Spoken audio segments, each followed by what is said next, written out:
আসসালামু আলাইকুম কাছের মানুষজন এন্ডো মুভি এক্সপ্লেনেশন ভিডিও চ্যানেলে আপনাদের স্বাগতম। আজকে আমরা দেখতে চলেছি 2009 সালে মুক্তিপ্রাপ্ত নিনজা অ্যাসোসিন সিনেমা। এই সিনেমাটি একটি অসাধারণ সিনেমা। দেশের বিভিন্ন জায়গা থেকে ধরে আনা হতো অনাথ বাচ্চাদের, অক্লান্ত ট্রেনিং করিয়ে তৈরি করা হতো অসাধারণ নিনজাতে, যাদের সাথে পেরে উঠত না 100 জন মানুষ। তাদেরকে দিয়ে করানো হতো গ্যাংস্টার মারার কাজ। তো আর দেরি না করে চলুন অ্যাকশনে ভরপুর সিনেমাটি শুরু করা যাক।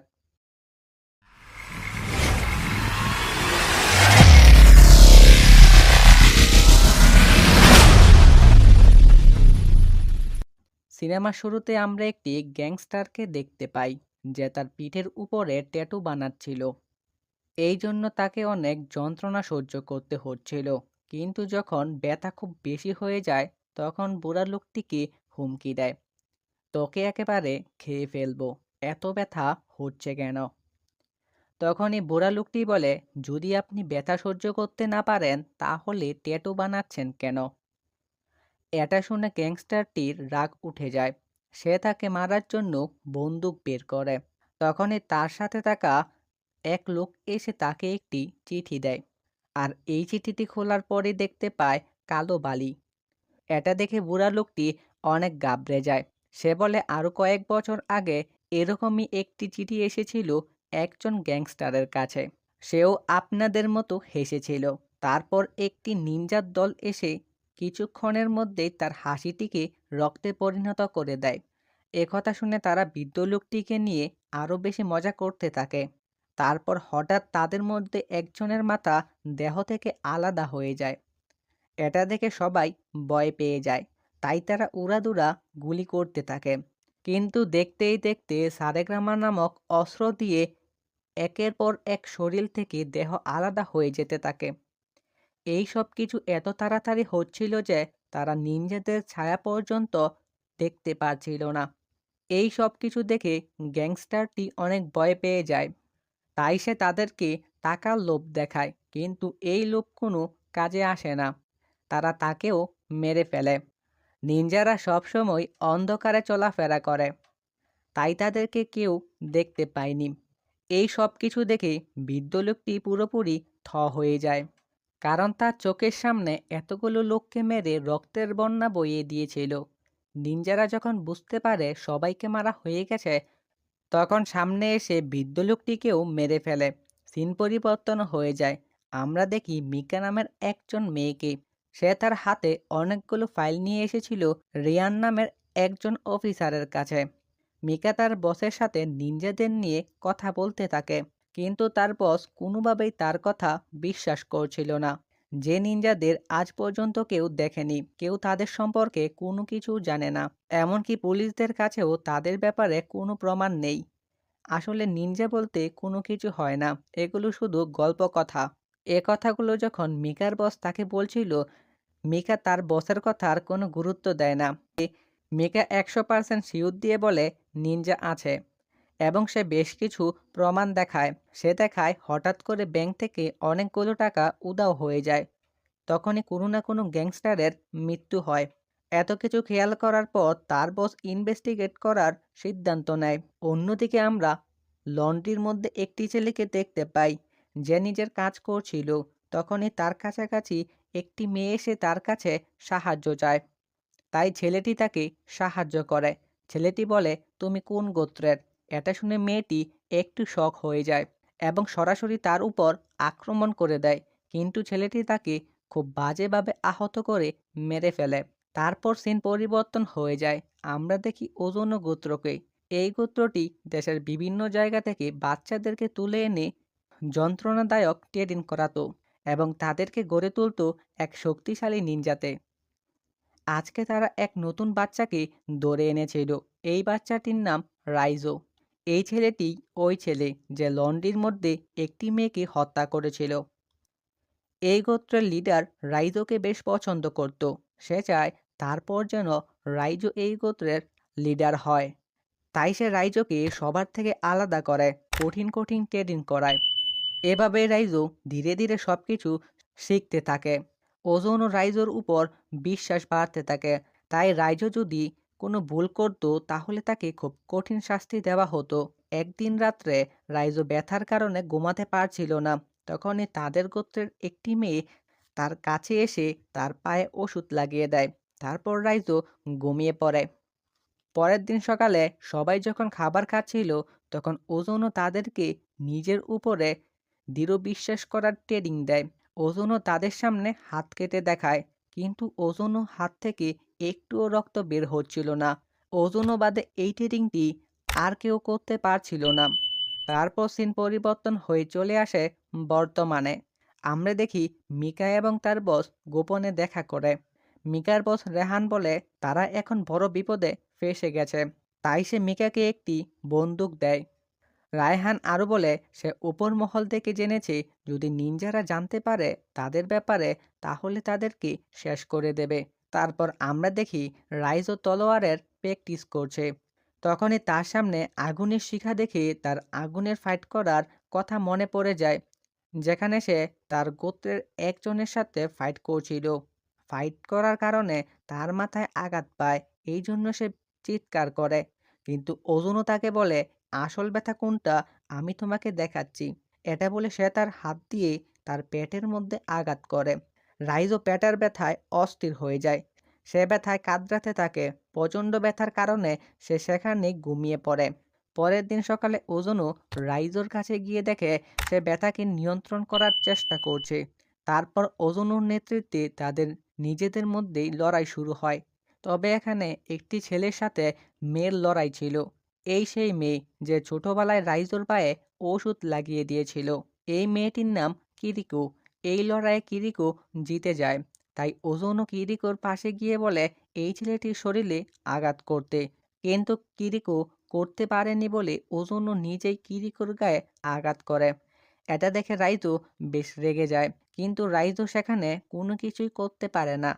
কিরিকোর শাস্তি এখানেই শেষ হয়নি। তাকে রাতভর কোনো খাবার দেয়নি এবং তাকে বন্দি করে রাখা হয়েছিল। গভীর রাতে রাইজো সবার চোখে ফাঁকি দিয়ে কিরিকোকে পানি খাইয়ে দেয়। এভাবে কয়েকদিন কেটে যায়। একদিন রাতে কিরিকো সেখান থেকে পালানোর চেষ্টা করে, কিন্তু রাইজো তাকে আটকানোর চেষ্টা করে। রাইজোর কথা তোয়াক্কা করে সে পালাতে গেলে কিরিকো ধরা পড়ে যায়। সিন চলে আসে আবার বর্তমানে। মিকা দেখে তার আশেপাশের সব বাড়িতে বিদ্যুৎ চলে গেছে। তখনই তার কাছে কালো বালির একটি চিঠি আসে। এটা দেখে মিকা একটু ঘাবড়ে যায়। হঠাৎ তার উপর এক নিনজা আক্রমণ করে, কিন্তু সঠিক সময়ে রাইজো সেখানে তাকে বাঁচিয়ে নেয়। এই লড়াইয়ে রাইজোর জিত হয়। সে মিকাকে তার চেহারা দেখিয়ে সেখান থেকে নিয়ে যায়। গাড়ির ভিতরে মিকা তাকে জিজ্ঞেস করে সেই নিনজাটি কে। রাইজো তাকে বলে ওই নিনজাটি তাদের মধ্যেই একজন।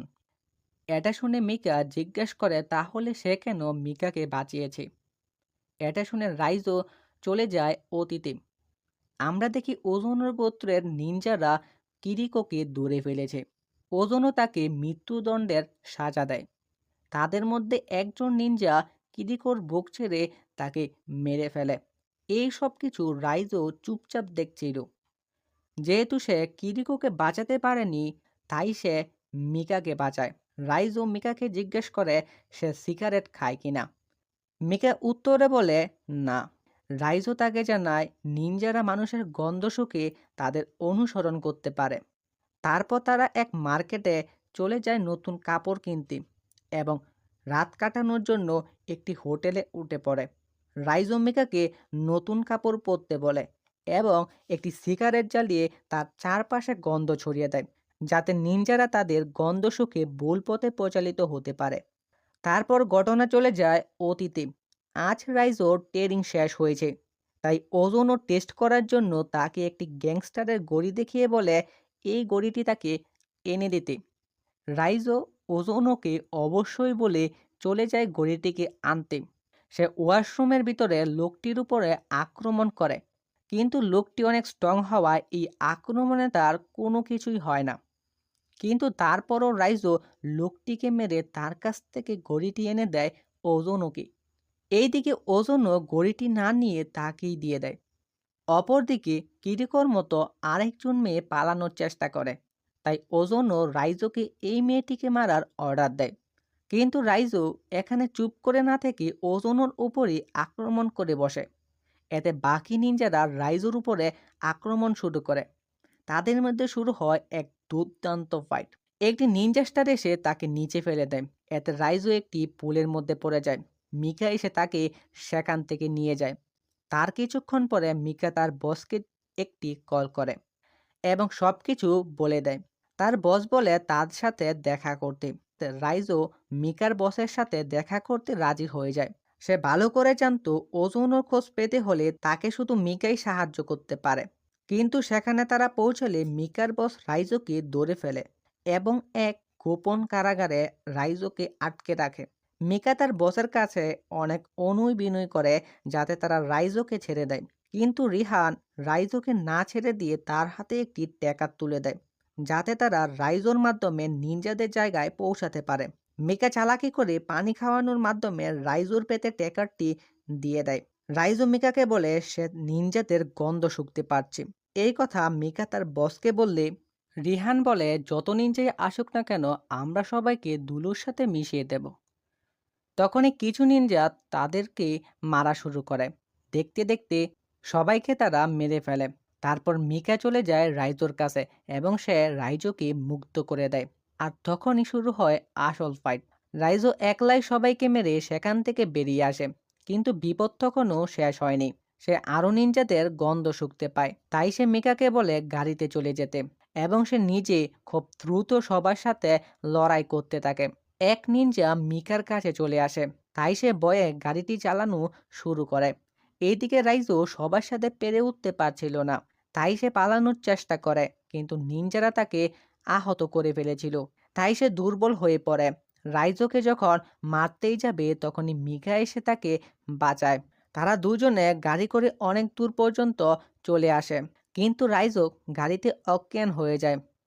তাই মিকা তাকে এক হোটেলে এনে বিছানায় শুইয়ে দেয়। রাইজোর খারাপ অবস্থা দেখে মিকা নিজেকে এর দায়ী মনে করে। মিকা তার কানের কাছে গিয়ে বলে, আমি তোমাকে সাহায্য করতে পারিনি, তাই সরি। আমি জানি না ওজনও কোথায় থাকে, কি তার আসল বিষয়। মিকা তার বসকে কল করে এবং রাইজোকে একা রেখে দূরে গিয়ে লুকিয়ে থাকে। সে জানতো নিনজারা তাকে খুঁজতে অবশ্যই আসবে। কিছুক্ষণের মধ্যে নিনজারা এসে তাদের সাথে নিয়ে যায় ওজোনোর কাছে। মিকার বস এসে মিকাকে তাদের সাথে নিয়ে যায়। এদিকে রাইজোকে তাদের আস্তানায় নিয়ে আসা হয়। যেহেতু তাদের সাথে বেইমানি করার শাস্তি ছিল মৃত্যু, এই জন্য ওজোনও তার পেটের মধ্যে আঘাত করে। কিন্তু সবচেয়ে অবাক করা বিষয় হলো ওজোনোর একবারের আঘাতেই সবাই মারা যায় কিন্তু রাইজোকে দুইবার আঘাত করার পরও তেমন কোনো কিছুই হয়নি। শুধুমাত্র মুখ দিয়ে অল্প কিছু রক্ত বেরিয়ে আসে এবং এই রক্তের সাথে বেরিয়ে আসে ট্যাকারটি। তার কিছুক্ষণের মধ্যেই মিকা তার বসকে নিয়ে চলে এসে পড়ে। এবার তারা পুরো প্রস্তুতি নিয়ে এসেছিল, তাই আচমকা সব নিনজাদের উপরই আক্রমণ শুরু করে দেয়। তারপর মিকা রাইজোকে মুক্ত করে দেয়। রাইজো বলে, আসতে এত দেরি হয়েছে কেন? এটা শুনে মিকা একটু অবাক হয়ে যায়, কারণ সে রাইজোর প্ল্যান বুঝতে পারেনি। তখনই রাইজো বলে সে অজ্ঞান ছিল বলে এই না যে সে কোনো কিছুই শুনতে পারে না। অর্থাৎ রাইজো মিকার সব কথাই শুনেছিল। তারপর সেখানে এক মারাত্মক ফাইট শুরু হয়। রাইজো সব নিনজাদের সাথে একাই ফাইট করতে থাকে। যেহেতু সে সারেগামা অস্ত্রটি অনেক ভালো চালাতে জানতো, তাই সবাইকে খুব সহজেই মারতে পারে। এখন লড়াই ছিল তার চিরশত্রুর সাথে, যে কিরিকোকে হত্যা করেছিল। রাইজো তার সাথে সমান সমান টক্কর দেয়। তারপর তাকে এক যন্ত্রণাদায়ক মৃত্যু দেয়। এবার পালা ছিল ওজোনো, কিন্তু ওজোনোর সাথে তার কোনো কেরামতেই কাজ করছিল না। যাই হোক না কেন, ওজোনও ছিল তার ওস্তাদ। ওজোনও তার মাঝে এমন কিছু শক্তি লুকিয়ে রেখেছিল যেগুলো আজ অব্দি কেউ দেখেনি। তার কাছে বাতাসের বেগে এক জায়গা থেকে অন্য জায়গায় যাওয়ার ক্ষমতা ছিল। আর এই ক্ষমতা ব্যবহার করে ওজোনও তাকে এক এক সময় এক এক দিক থেকে এসে আঘাত করে, যার কারণে রাইজো অনেক দুর্বল হয়ে যায়। ওজোনও যখন রাইজোকে শেষ করে দিতেই যাবে তখনই মিকা পিছন থেকে গুলি করে, কিন্তু ওজনের কাছে এটা কোনো বিষয় ছিল না। দেখতে দেখতে ওজনও গায়েব হয়ে যায় এবং পিছন থেকে এসে মিকার উপরে আক্রমণ করে তাকে মেরে ফেলে। এটা দেখে রাইজো অনেক দুঃখ পায়। তো এবার তার রক্ত কন্ট্রোল করার ক্ষমতা এসে পড়ে, যেটা কিনা ওজনও খাবার সময় তাদেরকে দেখিয়েছিল। তখন কেউ এই ট্রেডিংটি করতে পারছিল না। রাইজো ওজনের চেয়ে বেশি গতিতে ছুটতে শুরু করে। তাই রাইজো তাকে এক এক সময় এক এক দিক থেকে এসে তার একটি করে অঙ্গ কাটতে শুরু করে। তারপর ওজনের কাঁধের মধ্যে তলোয়ার বসিয়ে তাকে মেরে ফেলে। এবার রাইজো মিকাকে নিয়ে বাহিরে আসে। রাইজো বলে মিকার কোনো কিছুই হয়নি, কারণ সে জানতো তার হার্ট ডান দিকে নয় বাম দিকে রয়েছে। দেখা যায় রাইজোর কথাই ঠিক, মিকার শ্বাস প্রশ্বাস চলছে। তারপর আমরা দেখি রাইজো কিরিকোকে অনেক মিস করছে। কিরিকো যেই দেওয়াল বেয়ে পালানোর চেষ্টা করেছিল, সে ওই দেওয়াল বেয়ে উপরে ওঠে এবং বুক পড়া একটি শ্বাস নেয়। আর তার এই শ্বাস নেওয়ার সাথে সাথেই সিনেমাটি শেষ হয়ে যায়। দেখা হচ্ছে আবার পরের সিনেমায়। ততক্ষণের জন্য আল্লাহ হাফেজ।